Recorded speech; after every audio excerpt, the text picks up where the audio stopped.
পরিবার ব্যবস্থাকে ইসলামের একটা অন্যতম ব্যবস্থাপনা হিসেবে আমাদেরকে দিয়েছেন এবং মানব সৃষ্টির যেই গূঢ় রহস্য শুরু থেকেই যেটা বলেছেন, ইয়া আইয়ুহান নাসু তাকু রাব্বাকুমুল্লাযী খালাকাকুম মিন নাফসিন ওয়াহিদা ওয়া খালাকা মিনহা যাওজাহা ওয়া বাসসা মিনহুমা রিজালান কাসীরা ওয়া নিসা।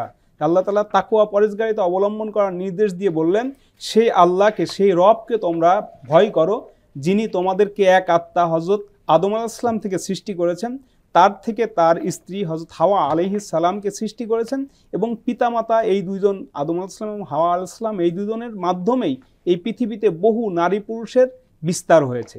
এখান থেকে কিন্তু আমরা এই পরিবার ব্যবস্থাপনা যেই থিমটা, এই থিমটা আমরা পাই যে পরিবারের ভিত্তিটা যখন ইসলামাইজেশন হবে না, ইসলামের থিওরি অনুযায়ী যখন কোনো পরিবার গড়ে উঠবে না, তখন ওই পরিবারটা পরবর্তীতে ধ্বংসের মধ্যে পড়বে এবং ওই পরিবারের যারা অভিভাবক আছেন তারাও বিপদগ্রস্ত হবে এবং ওই সন্তানরাও পরবর্তীতে বিপদগামী হবে, পথভ্রষ্ট হবে, ক্ষতির মধ্যে নিক্ষিপ্ত হবে, এতে কোনো সন্দেহ নাই।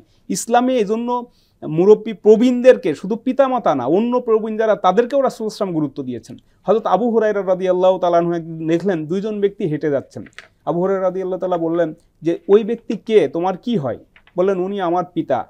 আবু হুরায়রা রাদিয়াল্লাহু বললেন, তোমাকে আমি বলি, তুমি কখনো তোমার পিতার নাম ধরে ডাকবে না, তুমি তোমার পিতার সামনে বসবে না, পিতার আগে হাঁটবে না। এই যে ইসলামের শিক্ষাটা, একজন মুরব্বীর প্রতি, পিতার প্রতি যেই শ্রদ্ধার শিক্ষাটা দেওয়া হয়েছে, এই শিক্ষাটা আজকে আমাদের সমাজে যেহেতু অনুপস্থিত হয়ে যাচ্ছে, এই কারণে আমাদের সামাজিক ব্যবস্থাপনাটা ধ্বংস হয়ে যাচ্ছে। এইগুলো থেকে যদি আমাদের উত্তরণ হইতে হয়, তাহলে আমাদের সন্তানদেরকে নৈতিক শিক্ষায় শিক্ষিত করতে হবে। আমরা নৈতিক শিক্ষা বললে সারা বিশ্ব এখন নৈতিক শিক্ষা মুখে মুখে শুধু বলতেছে, কিন্তু নৈতিক শিক্ষা, আসল শিক্ষা তো ইসলামের শিক্ষা।